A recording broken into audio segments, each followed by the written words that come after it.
우리 오늘 서로에게 이렇게 인사하겠습니다. 먼저 찾아가는 선한 이웃 제자로 살아갑시다. 네, 한 번 더 인사합니다. 먼저 인애를 베푸는 선한 이웃 교회로 변화됩시다. 네, 감사합니다. 오늘 본문은 우리가 익히 잘 알고 있는 선한 사마리아인의 비유입니다. 오늘은 좀 인용 구절이 많은데 평소보다 더 집중해서 설교 노트 보시면서 말씀 잘 따라오면 좋겠습니다. 우리 본문 25절을 보십시오. 함께 읽어봅니다. 어떤 율법 교사가 일어나 예수를 시험하여 이르되 선생님, 내가 무엇을 하여야 영생을 얻으리이까? 아멘.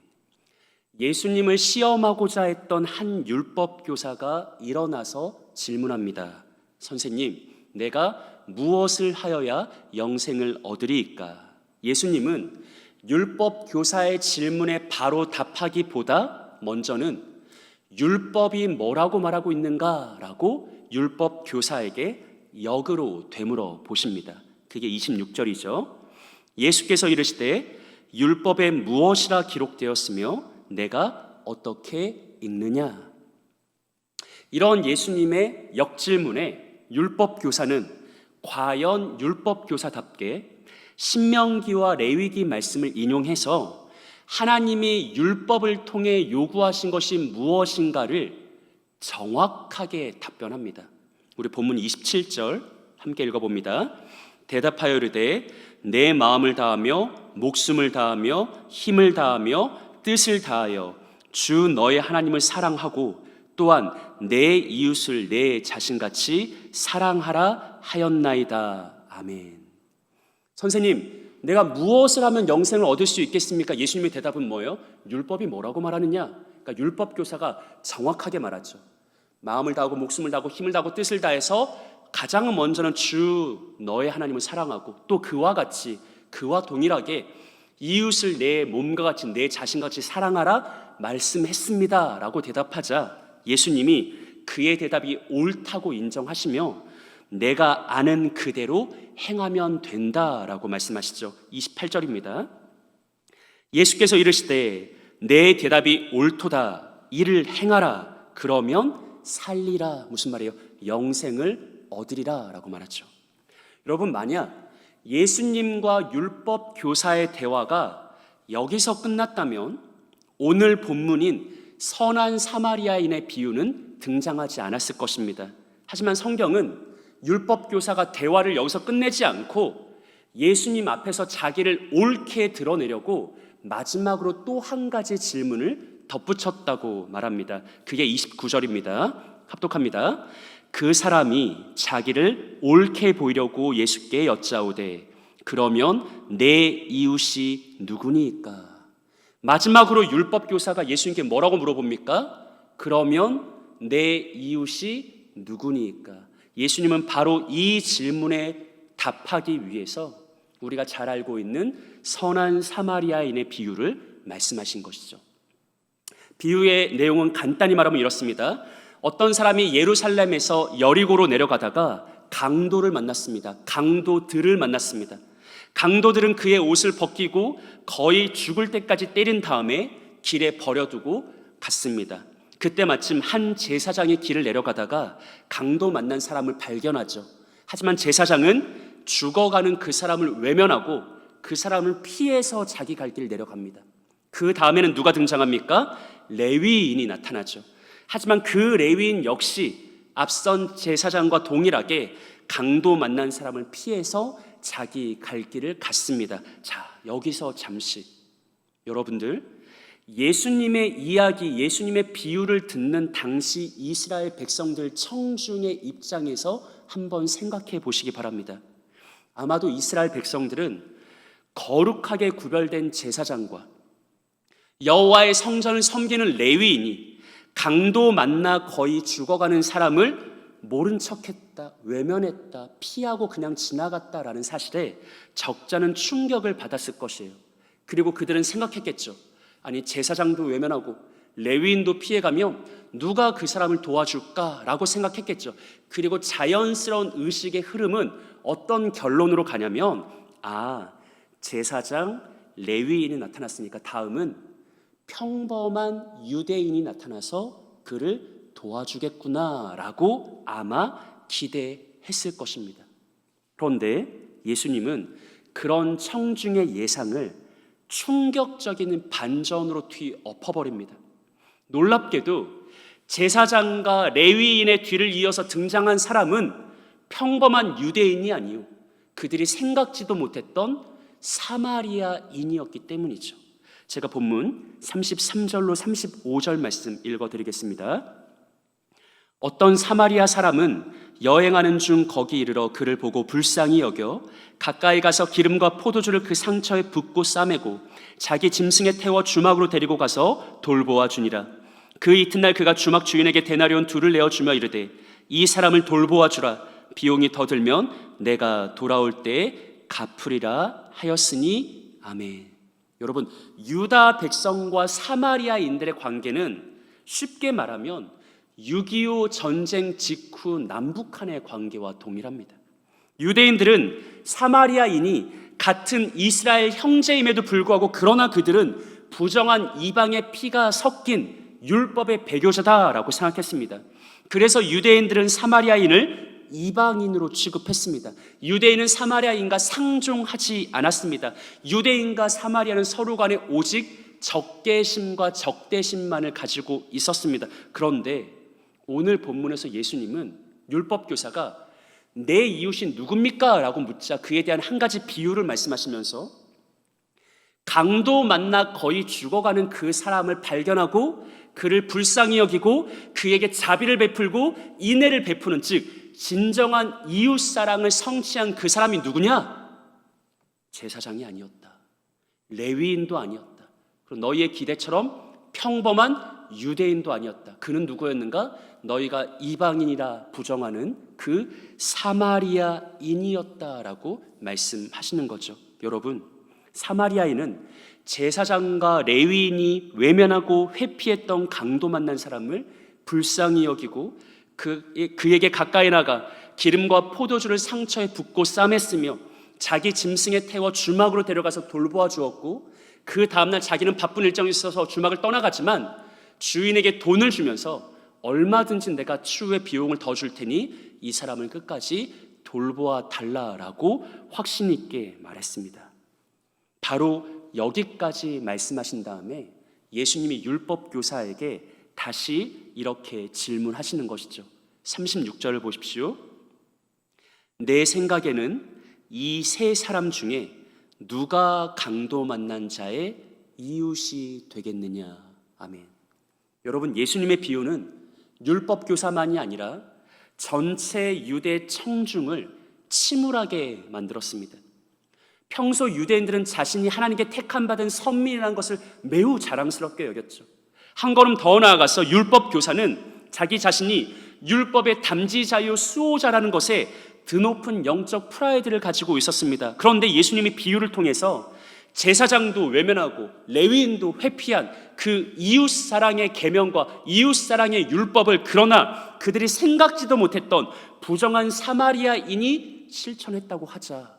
그렇다면 과연 그 세 사람 중에 누가 강도 만난 자의 진정한 이웃이 되겠느냐라고 물어보니까 율법 교사와 유대 청중들은 충격과 함께 그것만이 아니라 일종의 모욕감까지, 모멸감까지 느꼈겠죠. 어쩌면 그래서일까? 율법 교사는 다음과 같이 예수님께 대답합니다. 누가복음 10장 37절 상반부를 보세요. 그가 이르되 뭐라고 말합니까? 자비를 베푼 자니이다. 예수님 뭐라고 물어봤어요? 이 세 사람 중에 누가 강도 만난 자의 이웃이 되겠느냐라고 물어봤죠. 만약 여러분들은 뭐라고 대답하겠어요? 이 세 사람 중에 누가 강도 만난 자의 이웃이 되겠느냐? 아주 직관적인 대답은 뭐예요? 사마리아인입니다. 혹은 정확하게 말하면 뭐예요? 자비를 베푼 사마리아인입니다 라고 말하면 되죠. 율법교사는 뭐라고 대답합니까? 사마리아인이란 말은 빼고 자비를 베푼 사람입니다. 어쩌면 예수님의 말씀에 어쩔 수 없이 대답하면서도 그는 자존심이 상해서 제사장도 레위인도 유대인도 아니고 이방 사마리아인이라는 것이 자존심이 용납이 안 돼서 어금니를 꽉 깨물면서 사마리아인 말은 쏙 빼고 그저 자비를 베푼 사람입니다 라고만 대답한 것일 수도 있습니다. 어찌되었든 예수님은 율법 교사를 향해서 다음과 같이 최종 결론적인 권면을 말씀하시는데 우리 37절 하반부 함께 읽어보겠습니다. 예수께서 이르시되 가서 너도 이와 같이 하라 하시니라. 아멘. 여러분, 선한 사마리아인의 비유의 최종 결론, 궁극적인 도전은 무엇입니까? 가서 너도 이와 같이 하라. 바로 여기까지가 오늘 본문의 주된 내용입니다. 주 안에 사랑하는 여러분, 저는 오늘 설교의 제목을 선한 이웃 교회라고 정했습니다. 오늘 우리는 본문 말씀을 통해서 우리의 이웃은 누구인가, 선한 이웃이란 누구를 가리키는가, 또 이웃 사랑을 실천하는 교회가 된다는 것, 다시 말하면 선한 이웃 교회가 된다는 것은 어떤 의미인가, 바로 이러한 내용을 함께 생각해 볼 것입니다. 이 말씀이 단지 코로나19 시대만이 아니라 더 나아가서 포스트 코로나 시대를 살게 될 사랑하는 여러분들에게 진정한 영적 도전 되길 바랍니다. 혹여나 여러분 안에 오늘 본문의 율법 교사와 같이 제한된 사고와 편향된 생각이 있었다면 오늘 선포되는 주님의 말씀을 통해서 완전한 성경의 진리로 전환되고 재편되는 은혜의 복이 있길 소망합니다. 그리하여 갈수록 더욱 무정해지는 이 현대 사회 속에서도 그러나 많은 사람들에게 내가 먼저 찾아가서 내가 먼저 인애를 베풀고 내가 먼저 자비를 행할 수 있는 그런 진정한 선한 이웃 교회로 변화되는 크신 은혜의 복이 있기를 구주 예수님의 이름으로 축복합니다. 자, 첫 번째로 우리는 본문을 통해서 누가 우리의 참된 이웃인지를 확인할 수 있는데요, 본문 29절과 36절을 연이어서 우리 한번 읽어보겠습니다. 그 사람이 자기를 옳게 보이려고 예수께 여짜오되 그러면 내 이웃이 누구니까? 내 생각에는 이 세 사람 중에 누가 강도 만난 자의 이웃이 되겠느냐? 아멘. 여러분, 이 말씀 잘 보세요. 율법 교사는 예수님께 뭐라고 질문합니까? 그러면 내 이웃이 누구니까? 예수님은 뭐라고 되물으십니까? 누가 강도 만난 자의 이웃이 되겠느냐? 내 이웃은 누구냐와 누가 그의 이웃이 되겠느냐라는 아주 미묘한 질문의 차이가 있죠. 우리는 율법 교사의 물음은 정적인 반면 예수님의 물음은 동적이라는 것을 확인할 수 있습니다. 다시 말하면 율법 교사는 명사형으로 물은 반면에 예수님은 동사형으로 되물었다고 정리할 수 있습니다. 첫 번째로 율법 교사는 내 이웃은 누구냐라고 정적으로 명사형으로 질문합니다. 사실 율법 교사가 생각하는 그의 이웃은 처음부터 이미 정해져 있었던 것 같습니다. 아마도 그가 생각하는 이웃은 제사장과 레위인과 율법 교사와 평범한 유대인까지, 아니 거룩한 경건한 유대인까지가 그가 생각하는 이웃의 그룹이었을 거예요. 엄격하게 말한다면 율법 교사는 사마리아인을 비롯한 이방인과 또 같은 이스라엘 민족이라고는 하지만 세리나 창녀와 같은 죄인들은 결코 처음부터 이웃이라고 생각하지 않았을 것입니다. 여러분, 중요한 포인트는 뭐냐면 율법 교사는 처음부터 누구는 내 이웃이고 누구는 내 이웃이 아니다라고 정해두고 제한했다는 것이죠. 생각해 보십시오. 성경은 율법 교사가 처음부터 예수님을 시험하려 했다고 말합니다.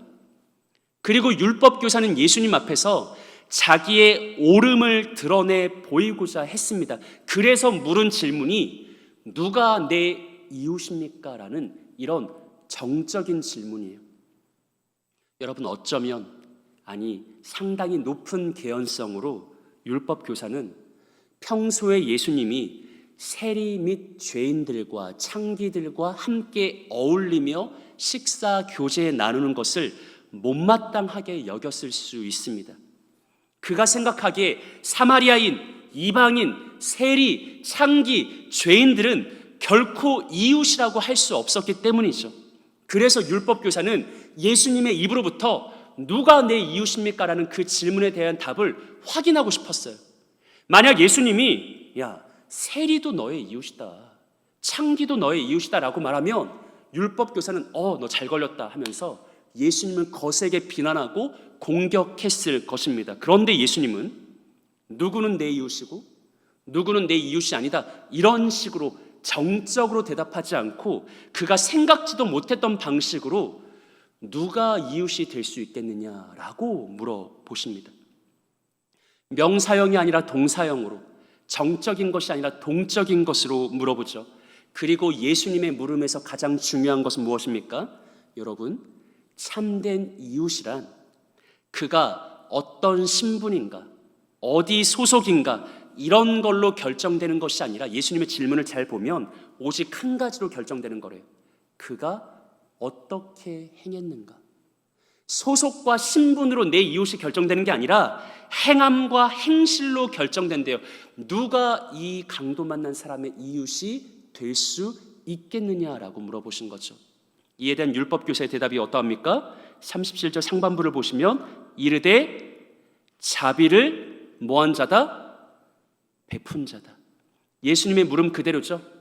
너의 이웃은 소속으로 결정되는 게 아니야, 신분으로 결정되는 게 아니야, 그가 뭘 했냐로 결정되는 거야. 너의 생각에는 강도 만난 자의 이웃은 누구냐? 그가 대답하죠.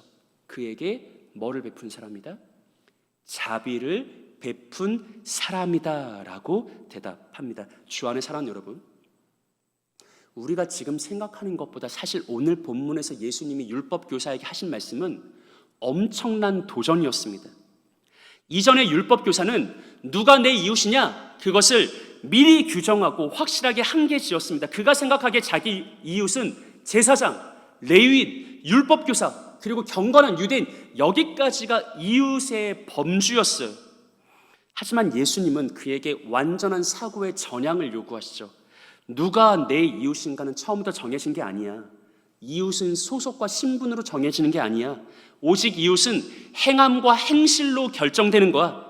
자비를 베푸는 자, 긍휼을 베푸는 자, 그가 바로 이웃이야. 그러니 심지어 세리라 해도, 창녀라 해도, 사마리아인이라 해도, 이방인이라 해도 그가 자비를 베풀었다면 그는 너의 누구다? 이웃이다라고 크나큰 도전을 한 것이죠. 사랑하는 여러분, 성경은 우리에게 내 이웃을 내 자신과 같이, 내 몸과 같이 사랑하라고 도전하죠. 여러분, 이 말씀을 들을 때 누구를 떠올리세요? 여러분이 생각하는 여러분의 이웃은 누구입니까? 여러분이 이웃 사랑을 실천해야 될 대상은 누구입니까? 혹여나 우리는 오늘 본문의 율법 교사처럼 처음부터 내 이웃을 한계 짓고 있지는 않은가? 우리가 교회와 성도로서 이웃 사랑을 실천해야 될 대상을 정적으로 규정하고 있지는 않은가? 율법 교사가 세리와 창녀와 사마리아인과 이방인은 내 이웃이 아니다라고 생각했던 것처럼 어쩌면 우리는 이웃사랑 해야지라고 말은 하면서 은근히 율법 교사처럼 누구는 내 이웃이 아니지라고 생각하고 있지는 않은가? 단정하고 있지는 않은가? 오늘을 사는 우리 역시도 예수님의 말씀을 진지하게 점검해봐야 할 것입니다. 주 안의 사랑 여러분, 만약 우리가 진실로 오늘 설교의 제목과 같이 선한 이웃 교회가 되고자 한다면 가장 먼저 해야 될 것은 누가 내 이웃인가? 라는 그 율법 교사적 질문에서 누가 내 이웃이 될 수 있는가라는 예수님의 질문으로 전환하는 겁니다. 내 이웃은 어떤 신분, 어디 소속, 이런 율법 교사의 사고방식에서 그는 무엇을 행하는 자인가, 자비를 베푸는 자인가라는 예수님의 사고방식으로 변화돼야 합니다. 혹여나 우리 가운데 율법 교사처럼 협소하게 한계 지어졌던 가치관들이 있다면 예수님의 도전을 받아서 더 크게 확장해야 합니다. 날마다 말씀으로 도전받고 말씀 앞에 겸손히 반응해서 주님의 광대한 진리로 내 좁디 좁은 세계관과 가치관과 삶의 원리와 양식과 행동 방식을 하나님의 말씀으로 더 크게 확장해 나가야 합니다. 이것을 기억하시면서 날마다 주의 말씀으로 자기의 가치관과 세계관을 성경의 거대한 세계관에 맞춰 확장해 나갈 수 있는 가장 귀하고 복된 우리 왕십육의 모든 청년 여러분들 되시기를 구주 예수님의 이름으로 축복합니다. 자, 두 번째로 우리는 본문을 통해서 결국 오늘 본문에 담긴 예수님의 궁극적인 도전은 단지 누가 내 이웃인가를 구분하는 것이 아니라 거기서 한 걸음 더 나아가 적극적으로 우리는 누군가에게 내가 먼저 찾아가서 그의 참된 이웃이 되어 주어야 한다는 권면에 있다는 것을 잊지 말아야 합니다. 여러분, 율법 교사를 향한 예수님의 마지막 최종 결론은 뭐였죠? 궁극적인 도전은 뭐였죠? 37절 하반부를 보시면 예수께서 이르시되 뭐하라? 가서 너도 이와 같이 하라. 가서 너도 이와 같이 하라. 부연 설명하면 가서 너도 선한 사마리아인처럼 자비를 베풀어라. 이게 오늘 본문의 궁극적인 결론이잖아요. 여러분, 율법 교사와 예수님의 대화를 잠시 복기해 보세요. 율법 교사가 예수님께 처음에 뭐라고 물어봤어요? 선생님, 내가 영생 얻으려면 뭘 해야 됩니까? 예수님 뭐라고 하십니까? 율법이 뭐라고 말하는데? 그러니까 율법 교사가 마음을 다하고 힘을 다하고 목숨을 다하고 뜻을 다해서 하나님을 사랑하고 또한 이웃을 내 몸같이 사랑하라고 말씀하셨습니다. 그러니까 예수님 뭐라고 해요? 그래, 너의 대답이 옳다. 그렇게 행해라. 이웃 사랑을 해라. 그러니까 율법 교사가 마지막으로 뭐라고 합니까? 그러면 누가 내 이웃입니까? 라고 물어보죠. 여러분, 중요한 부분입니다. 이 순간 율법 교사의 마음을 지배하고 있는 주된 생각은 무엇일까요? 누가 내 이웃입니까? 라고 물어보는 그 순간, 여러분, 율법은 영생을 얻고자 한다면 누구를 사랑하라고 합니까? 이웃을 사랑하라고 하죠. 근데 그 말씀 앞에 율법 교사의 마음은 어떤 식으로 작동하냐면 누가 내 이웃이지? 누구까지가 내 이웃이지? 다시 말하면 난 누구한테까지 사랑을 베풀면 내 의무를 다하는 거지? 이런 식으로 의식이 흘러가고 있어요. 그런데 오늘 본문을 통해서 예수님이 최종적으로 도전하는 것은 뭐냐면 누가 내 이웃이고 누구까지가 내 이웃이고 그래 난 누구한테까지만 사랑을 베풀면 되고 이게 아니라 그 이상이에요. 예수님의 최종 결론은 가라. 가서 너도 이와 같이 하라. 가서 너도 자비를 베풀어라. 가서 너도 인애를 베풀어라. 그래서 누군가의 이웃이 되어 주어라. 바로 이것이 예수님의 도전입니다. 예수님을 만나기 전까지 율법교사는 제사장과 레위인과 율법교사와 유대인 여기까지가 내 이웃, 그러니까 나는 이들한테만 사랑을 베풀면 돼 이렇게 생각했지만 예수님은 그 생각을 완전히 뒤바꿔서 아니야. 가라. 누구에게든지 네가 먼저 가라.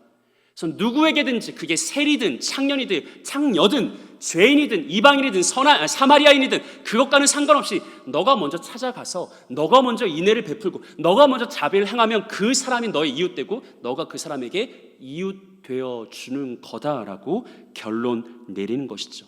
여러분, 예수님의 관심사는 누가 내 이웃인데 여기에 있지 않고 누구든지 너의 이웃이 될 수 있다. 바로 여기에 있는 것입니다. 이것을 기억하시면서 우리 잠시 누가복음 6장 27절과 28절 말씀을 보십시오. 그러나 너희 듣는 자에게 내가 이르노니 너희 원수를 사랑하며 너희를 미워하는 자를 선대하며 너희를 저주하는 자를 위하여 축복하며 너희를 모욕하는 자를 위하여 기도하라. 예수님 뭐라고 말씀하세요? 너희 원수를 뭐하래요? 사랑하래요. 너희를 미워하는 자를 선대하래요. 너희를 저주하는 자를 축복하래요. 너희를 모욕하는 자를 기도하래요. 여러분들, 이 예수님의 말씀은 사실 그 유명한 아브라함 약속을 떠올리게 하는 말씀이에요.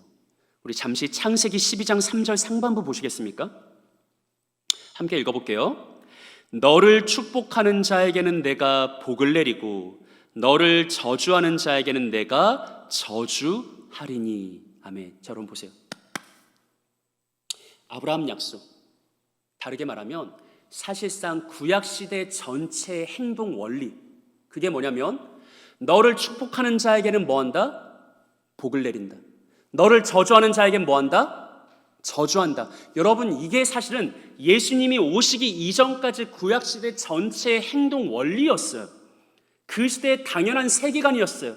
나를 축복하는 자에게 복을 주고 나를 저주하는 자에게 저주하고. 그런데 예수님은 그 율법을 이제 완성시켜요.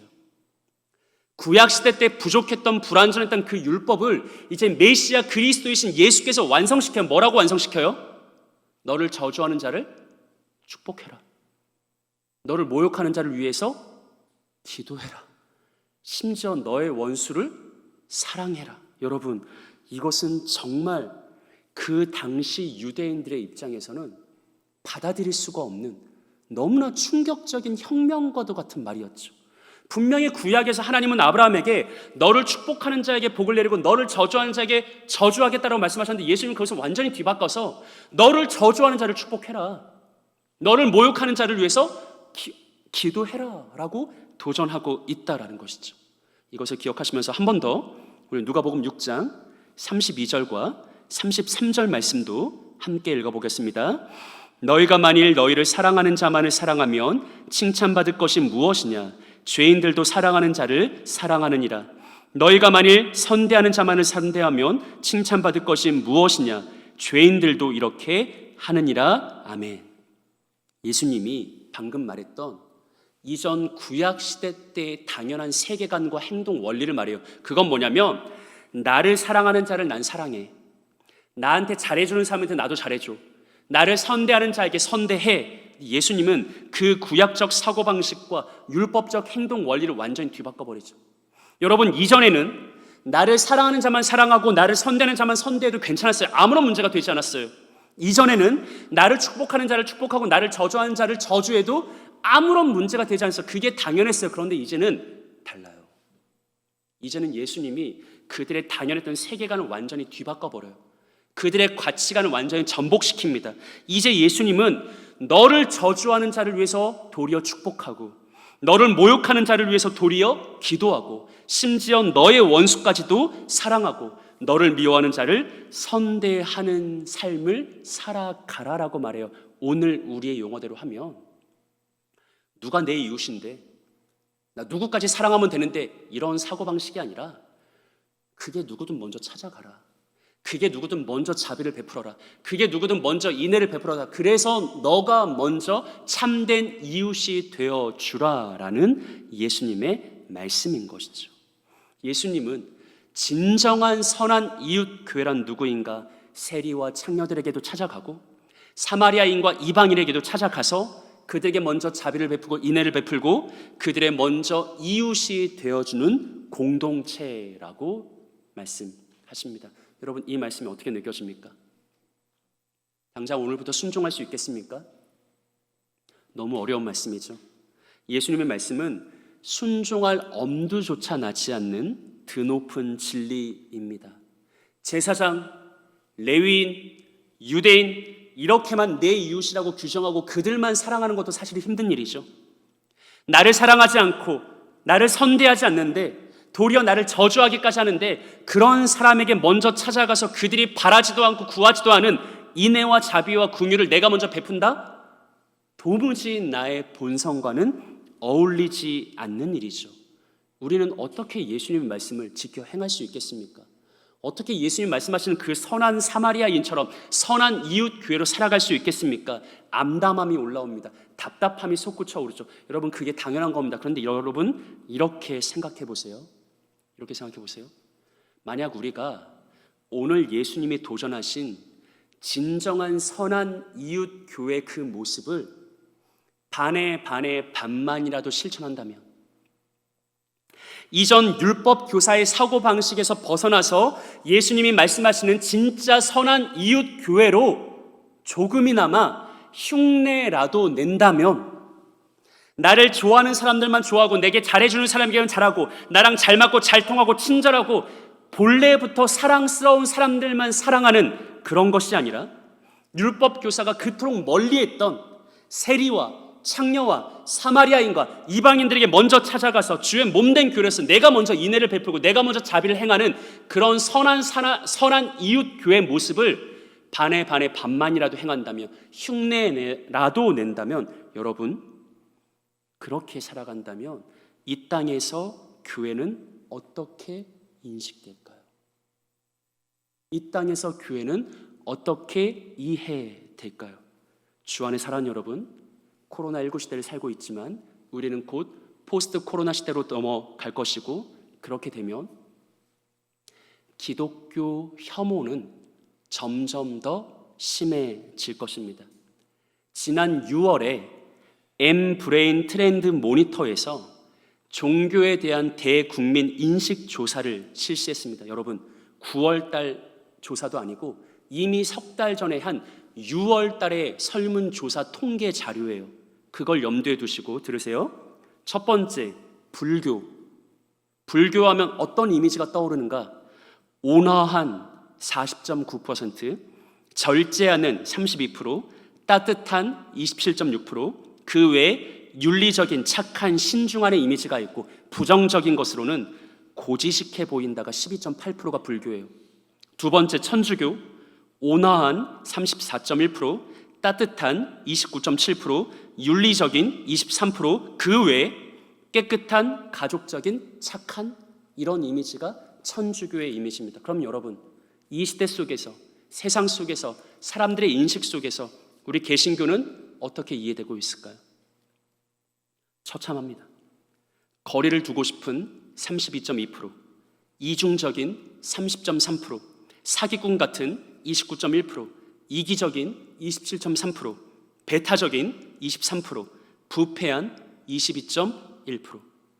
여러분, 확실히 지금 우리 교회는 적어도 선한 이웃으로 인식되지는 못하고 있는 것 같습니다. 그런데 흥미로운 것은요, 두 번째 설문조사예요. 당신은 우리나라의 종교를 어떻게 이해하고 있습니까? 어떤 이미지를 가지고 있습니까? 이게 첫 번째인데, 두 번째는 뭐냐면 당신이 원하는, 당신이 생각하는 종교의 역할은 무엇이라고 생각합니까? 이거거든요.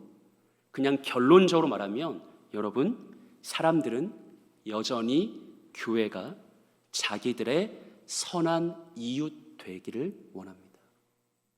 사람들은 기독교가 선한 이웃 되기를 원해요. 주 안에 사랑하는 여러분, 기독교 혐오가 만연하고 앞으로 더욱 심각해질 이때 어쩌면 이 시대 속에서 부름받은 우리에게, 이 시대 속에서 세움받은 우리에게 하나님이 요구하시는 것은 선한 이웃 교회가 되는 삶이 아닐까요? 이전 시간에 한번 강조한 것처럼 더 이상 우리는 단지 내 개인적인 경건 생활과 단지 우리 교회, 개교회 중심적인 사역만으로는 세상에 답이 되지 않는 시대를 살고 있다고 말씀드렸죠. 어쩌면 이 시대 속에서 우리 교회가 나아가야 될 방향은 다른 사람들에게 먼저 찾아가서, 그것이 세리든 창녀든 사마리아인이든 이방인이든 우리가 먼저 찾아가서 우리가 먼저 인애를 베풀고 우리가 먼저 자비를 행하는 그런 선한 이웃 교회로서의 부단히 의식적인 삶이지 않을까. 주 안에 사랑하는 청년 여러분, 권면하고 도전합니다.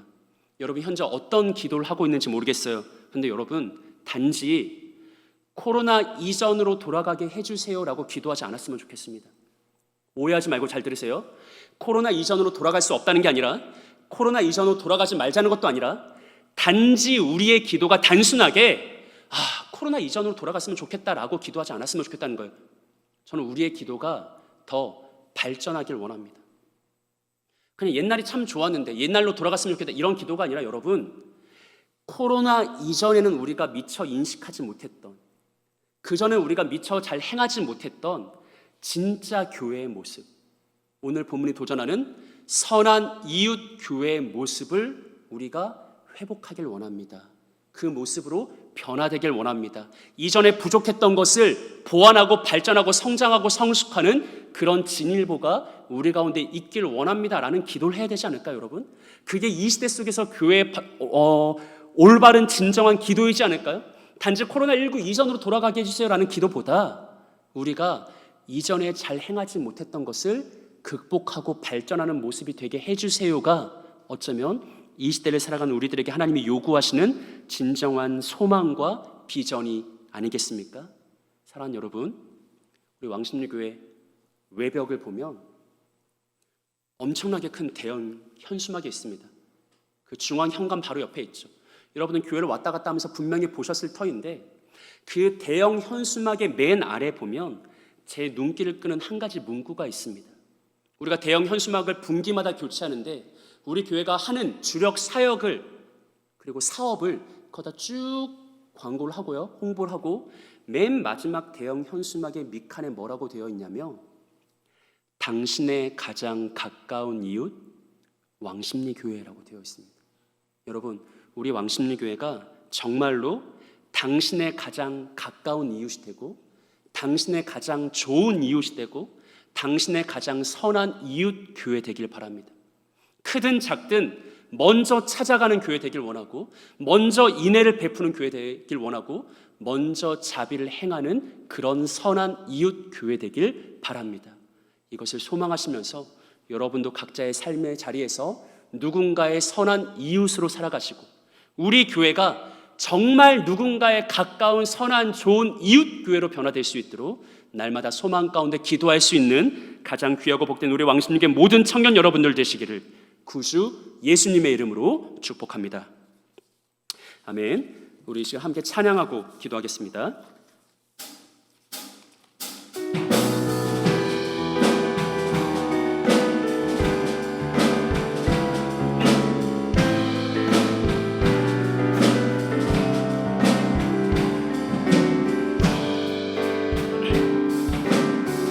이 세상 가장 아름다운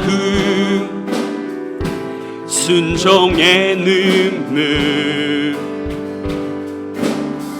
온 세상 다시 빛나게 한 생명의 눈물, 그가 이 땅에 오신 이유 죽어야 살게 되고, 져야만 승리하는 놀랍고 영원한 신비, 지으신 그대로 회복시킨 우리의 창조주 그리스도, 십자가의 길로 아버지 뜻 이루셨네. 그가 이 땅에 오신 이유, 이제 우리에게 맡겨진 그 소망, 그 사랑, 그 생명, 아름답고 눈부신 십자가의 길, 우리가 이 땅에 살아가 지으신 그대로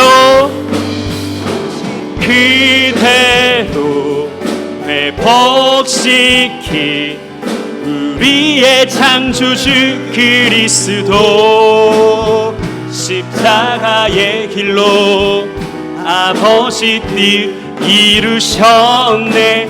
그가 이 땅에 오신 이유, 이제 우리에게 맡겨진 그 소망, 그 사랑, 그 생명, 아름답고 눈부신 십자가의 길,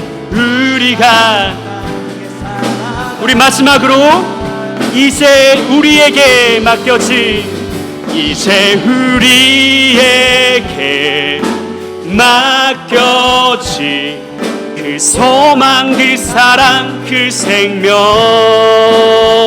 아름답고 눈부신 십자가의 길, 우리가 이 땅에 살아갈 이유.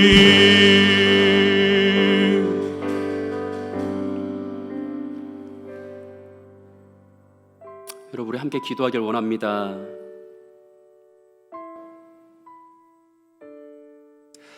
율법 교사는 처음부터 자기 이웃을 정해놨습니다.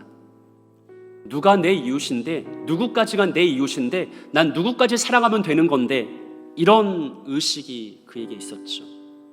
그가 생각하기에 세리, 창기, 사마리아인, 이방인 이런 사람들은 전혀 이웃이 아니었습니다. 이웃사랑의 대상이 아니었다는 거죠. 그런데 예수님은 그의 사고를 정면으로 도전하십니다. 누가 내 이웃인가를 따지지 말고 그냥 너가 먼저 이웃이 되어줘. 내가 어디까지 사랑하면 되는데 이렇게 말하지 말고 그냥 너가 먼저 찾아가서 자비를 행해서 그 사람의 이웃이 되어줘. 그게 진짜 선한 이웃 교회의 삶이야 라고 도전하십니다. 사랑하는 여러분, 우리 참 어려운 시대를 살고 있습니다. 코로나 시대입니다. 이때가 지나면 포스트 코로나 시대가 될 것입니다. 이 시대 속에서 부름받은 우리 어떻게 살아가야 되는가? 이 시대 속에서 세상은 어떤 교회를 원하는가? 오늘 말씀이 우리에게 한 가지 도전되었으면 좋겠습니다. 주 안에 사랑하는 여러분, 선한 이웃 교회로 살아가십시오. 예수님처럼 정말 그 모습 그대로 닮아가지 못할지라도 반의 반이라도 흉내내는 그런 우리 되길 원합니다. 내가 먼저 찾아가서 내가 먼저 자비를 베풀고 내가 먼저 인애를 행할 수 있는 그런 선한 이웃 되고 선한 이웃 교회 되는 우리 되게 해달라고, 우리 오늘 이 한 가지 기도 제목 가지고서 마음을 모아서 함께 기도하며 나아가길 원합니다. 기도하겠습니다. 하나님 아버지 감사합니다. 하나님, 우리의 삶을 붙들어 주옵소서. 이 코로나 시대 속에서 이 땅의 교회가 어떻게 나아가야 되는가? 하나님, 우리에게 오늘 말씀으로 도전하신 것처럼 우리에게 진정한 선한 이웃 되고자 하는 복된 마음을 더하여 주옵소서. 내가 먼저, 그것이 설사 세리와 창기라 할지라도 사마리아인가 이방인이라 할지라도, 그러나 내가 먼저 찾아가서 내가 먼저 자비를 베풀고 내가 먼저 인애를 행하고 내가 먼저 긍휼을 줄 수 있는 그런 선한 이웃의 삶을 살아가길 원합니다. 내가 먼저 이웃을 규정하고 내가 생각하는 사람에게만, 내게 잘해주는 사람에게만, 나를 사랑하는 사람에게만 잘해주는 것이 아니라 그것이 누구이든 간에 도움이 필요한 자에게, 강도 만난 자에게, 코로나 시대 속에서 신음하고 고통당하는 자에게, 아파하고 애통하는 자에게, 슬퍼하고 외로움 가운데 있는 자에게, 그러나 우리가 먼저 찾아가서 우리가 먼저 인애를 베풀고 우리가 먼저 자비를 행할 수 있는 그런 진정한 선한 이웃교회가 되기를 원합니다. 하나님, 우리의 마음을 주의 사랑으로 뜨겁게 채워 주옵소서.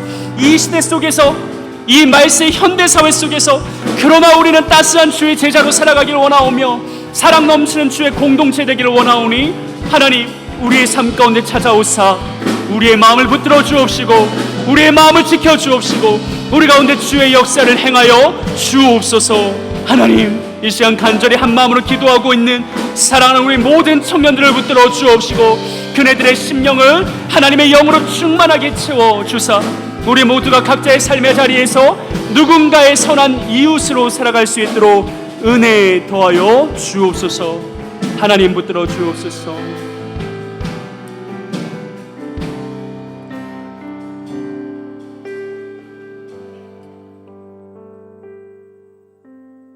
하나님, 참 어렵고 힘겹고 무정하고 험악한 시대입니다. 그래서 어쩌면 우리에게 더욱더 필요한 것은 선한 이웃의 삶을 살아가는 그런 삶의 모습일 것입니다. 오늘 말씀이 우리에게 도전되었길 바랍니다. 우리의 기도 제목이 바뀌길 원합니다. 단지 코로나 이전으로의 회귀를 원하는 것이 아니라 코로나 이전에 우리의 부족했던 모습을 극복하고 발전하고 성장하고 성숙하여 정말 세상 가운데 선한 이웃 교회로 그렇게 견고히 설 수 있는 우리가 되게 해달라고, 우리의 믿음이 성장하게 하시고 인격이 자라가게 하시고 마음이 하나님의 사랑으로 더욱더 충만해지는 그런 발전적인 모습이 있게 해달라고, 바로 이렇게 우리의 기도가 달라지고 소망이 달라지고 실제 삶의 행보가 달라지길 기도합니다. 하나님, 우리를 붙들어 주시고 우리 사랑하는 왕십리교회가 정말 이웃에게 가까운 이웃이 되고 선한 이웃이 되고 좋은 이웃이 될 수 있도록 우리 가운데 변화의 능력을 행하여 주옵소서. 감사를 드립니다. 존귀하신 구주 예수님의 이름으로 기도합니다. 아멘.